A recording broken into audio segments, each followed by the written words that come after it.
Ahmed, baada ya Simba kuwa na shauku kubwa kumuona kocha, hatimaye rasmi imemtambulisha Dimitar Pantev kwenye kikosi cha Simba. Tuambie namna ambavyo ujio wake, lakini pia ni kocha na tunamshukuru Mwenyezi Mungu, mwalimu wetu amefika salama na tunayo furaha kubwa. Mwalimu wetu amewasili nchini Tanzania kuja kuanza majukumu yake. Tunao furaha kubwa kumtambulisha Dimitar Pantev kuwa meneja mkuu wa klabu ya Simba Sports Club, ambaye jukumu la kila msingi litakuwa ni kusimamia ustawi wa timu yetu, hasa kwenye eneo la kikosi, eneo la wachezaji, eneo la benchi la ufundi na maendeleo ya kiufundi kwa ujumla katika timu yetu ya Simba Sports Club. Maswali yamekuwa ni mengi sana mara baada ya kumtambulisha Pantev na kumtambua kuwa ni meneja mkuu na sio kocha mkuu, kama ambavyo tumezaliwa tukiona makocha wakiitwa makocha. Kimsingi ni kwamba tumefanya mabadiliko kwenye utendaji kazi wetu, kwa maana ya job description sanjari na majukumu yake. Tumemwongezea majukumu mwalimu wetu Pantev kutoka kuwa kocha kwenda kuwa meneja. Kocha ni mchezaji ambaye anadili on the field, yani ambaye anadili na majukumu ya field pekee, kwa maana ya uwanja wa mazoezi na uwanja wa mechi. Sasa tumehama huko kwa Pantev, yeye tumemwongezea majukumu. Anakuwa na jukumu jingine la kusimamia ustawi wa wachezaji, kwa maana ya usajili wao, maslahi yao, na kama haitoshi kutoa mapendekezo na ushauri, nani asajiliwe, nani aondolewe, nani abaki, nani atolewe kwa mkopo. Kila kitu kuhusiana na wachezaji kinakuwa kinapitia kwa meneja Pantev, lakini vile vile kuzungumzia maendeleo ya mchezaji mmoja mmoja na kutoa ushauri, lakini kusimamia technical staff wenzake wote, kwa maana ya kusimamia kit manager, kumsimamia team manager, kumsimamia food manager, kuwasimamia watu wote wa masuala ya kiutabibu. Hiyo ndio inakuwa kazi yake yeye. Kwa hiyo tumemwongezea majukumu kutoka kuwa tu kocha na kwenda kufanya majukumu yote ambayo yanahusiana na kikosi. Na huu ndio utaratibu wa dunia nzima, hasa dunia ya kwanza iliyoendelea. Huku dunia ya tatu ndio inawezekana ikaonekana ni jambo jipya, jambo la ajabu, lakini kiuhalisia ni jambo ambalo lipo kwenye modern football. Na kwa kuwa Simba Sports Club ni timu inayoona mbele, tumelazimika kufanya hayo mabadiliko. Ni kama ambavyo zamani ilikuwa kila msemaji wa timu anaitwa tu afisa habari, msemaji na vitu kama hivyo. Lakini baada ya Simba kuintroduce meneja habari na mawasiliano, hivi sasa kila msemaji katika klabu yake naye anajiita meneja habari na mawasiliano. Yote hiyo ni Simba Sports Club ndio ilitoa darasa na elimu na kutoa mabadiliko mapya na kuintroduce meneja habari na mawasiliano, na wengine wote wakahama huko, wakaanza kujiita na wenyewe meneja habari na mawasiliano, hata kama hawajui maana yake, lakini waliamua kuiga nini Simba Sports wamefanya. Kwa hiyo na hii tumehama, tunaamini na wengi pia watatufuata huko. Kwa ni kuwatoa hofu wale ambao wameshaambia kwamba kocha mkuu hivi sasa kikanuni ni Suleiman Matola, huyu anakaa kama meneja. Hizo ni kanuni tu.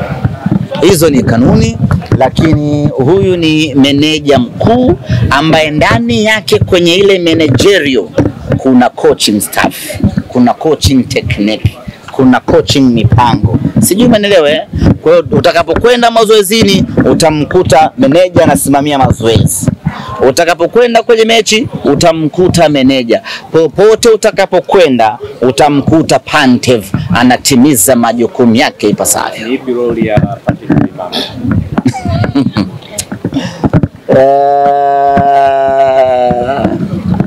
Kuna kit manager.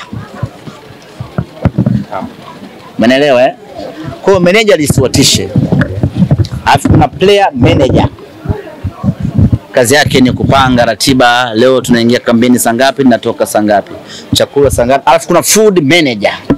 Kwa hiyo msichanganyikiwe na neno manager. Afu kuna manager mkuu sasa. Overall managers tuliokuwa nao, tuna meneja mkuu ambaye ni bwana Pantev. Ninyi shida yenu nafikiri meneja ni kama meneja wa wale jamaa zetu ambaye anashika mpaka hirizi. Sisi mameneja wetu ni wa kitaalamu. Swali jingine? Semaji, tungependa pia kufahamu meneja Pantev atahudumu kwa muda gani meneja? Pantev tumeingia naye mkataba wa miaka 2. Kwanza niwaambie ndugu zanguni, haikuwa rahisi hata kidogo kumpata meneja Pantev. Vita ilikuwa ni kubwa kweli kweli. Baada ya kuanza mazungumzo na meneja Pantev, tukakuta kuna wengine tena wanazungumza naye meneja Pantev wa hapa Dar es Salaam. Vibaya mno. Yes, nyuma mwiko na wenyewe walikuwa kwenye mawindo makali ya kumchukua meneja Pantev. I'm talking foili wanavizia kumfukuza. Yes. Na kama wangefanikiwa kumpata meneja Pantev, leo hii mngeona thank you ya foil. Sasa wamemkosa Pantev, bado wanaviziana na foil. Wewe jiulize kitu kimoja. Wanapambana kuaminisha watu kwamba Pantev hana vigezo, lakini wanazungumza kwa uchungu kwamba imekuwaje mmechukua meneja asiyekuwa na, yani wao wanapata wapi uchungu? Sisi tukiingia chaka, si tumeingia chaka, si tumekosea? Sasa wao wanapata wapi uchungu? Technically walitakiwa kufurahi kwamba yes, wanetu wamevaba, wamekwenda kuchukua mwalimu hana vyeti, lakini wao wanaumia. Kwa nini waumie? Yani wao wameanza lini kutuhurumia sisi au kuumia kupata uchungu sisi tunapokosea? Kiukweli ni kwamba wanajitahidi kutoa mfundo. Umeona kama sisi tunapambania foil ya bati. Sasa kwa nini nyinyi mnaona anafanya vibaya lakini mnapambania? Ewa adui. Asa wao wanaumia sisi kumchukua soja Pantev. Minuno. Sio minuno, mikazo. Kwa hiyo Pantev ni meneja mikazo. Pantev ni meneja mikazo. Alafu wao wana minuno. Kwa hiyo tuone mtu wa kununa na mtu wa mikazo. Sio Mohamed na Mudi. Kwa hiyo wanapambana kuaminisha watu kwamba tumeingia chaka. Lakini kwa nini wanaumia? Yani sisi tumekosea. Kwa nini wao usifurahie makosa yetu ili uje unufaike nayo? Kwa nini unaongea kwa uchungu? Wanaongea kwa uchungu kwa sababu wamemkosa Pantev. Baada ya kumfuata hivi mmemuuliza swali mwalimu? Amesemaje? Kwa baada ya kwenda kwa Pantev na baada ya kwenda kwa Pantev akawachomolea na akachagua kuja Simba Sports Club. Sasa hicho ndicho ambacho kinawauma. Hiko ndicho ambacho kinawasokorokota hapa, hata maji hawanywi. Wametukalia kooni Pantev anavyatia.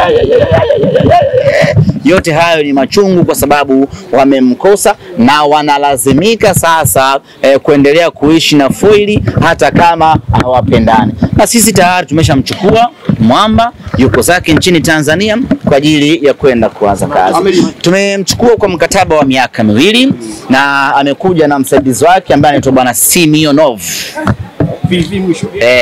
Simionov.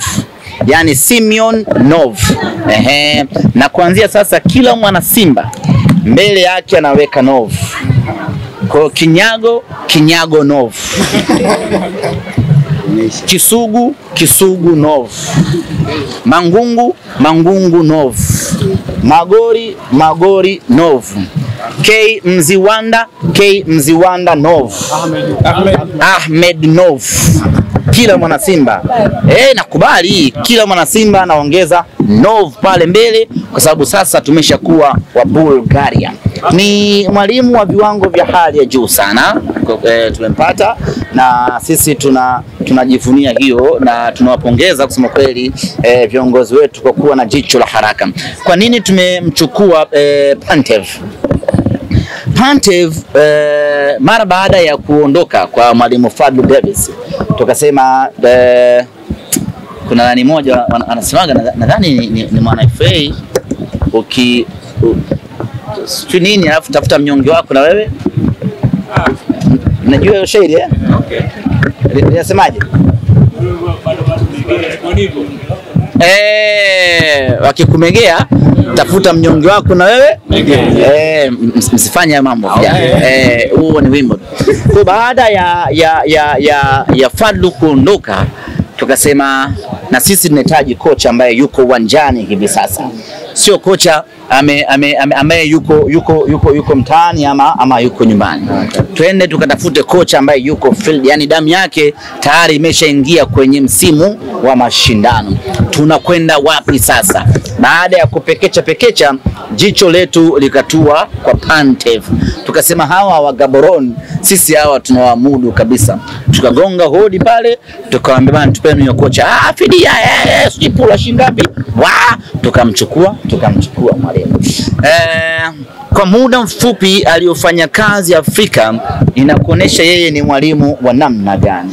Amecheza ligi ya Cameroon, amechukua ubingwa 23-24, akaondoka akaenda Botswana 24-25, akachukua ubingwa tena.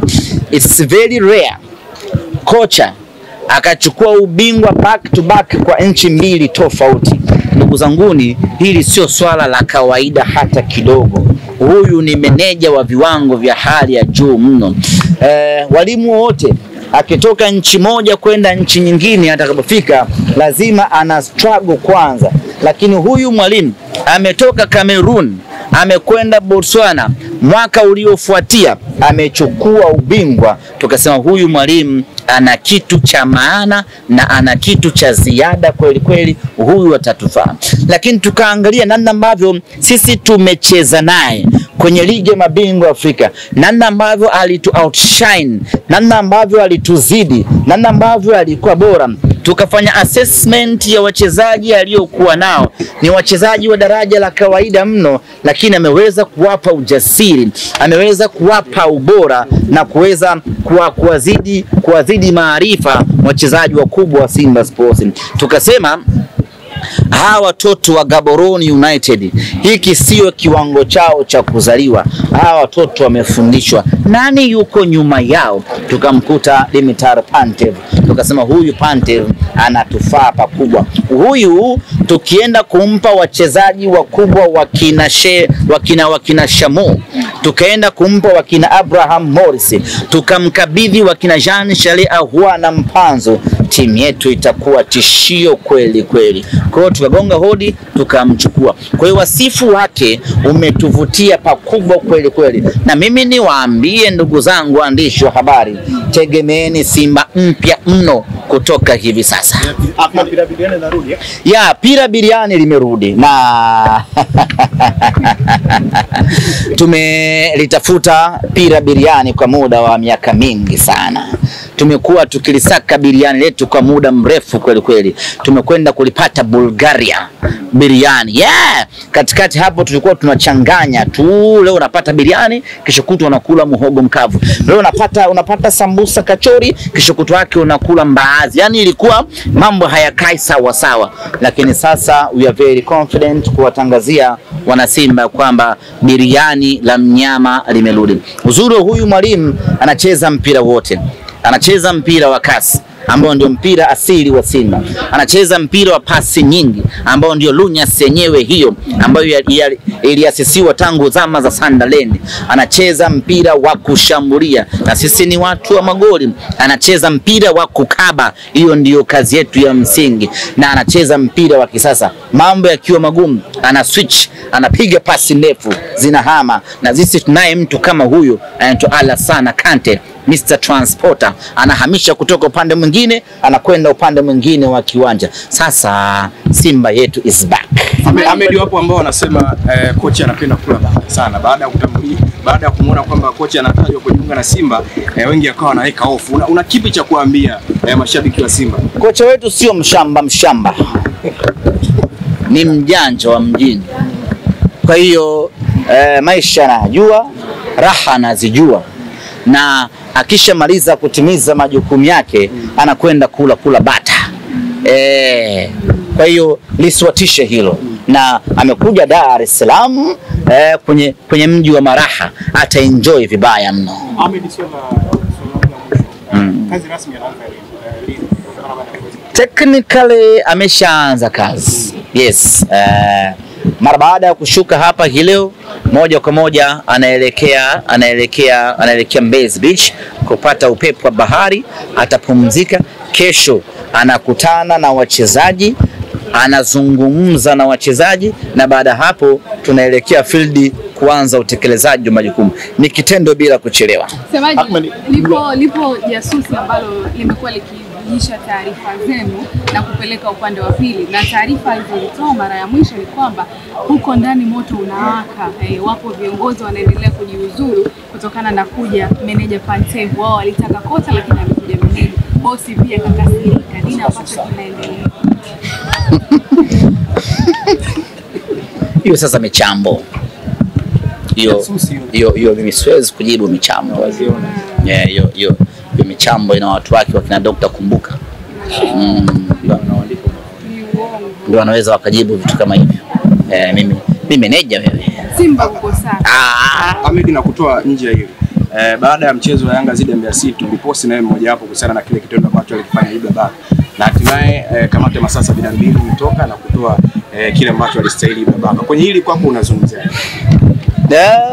Mimi kwanza nimefurahi adhabu iliyotolewa, na kilichonifurahisha zaidi ni kwamba imekuwa kwenye immediate action.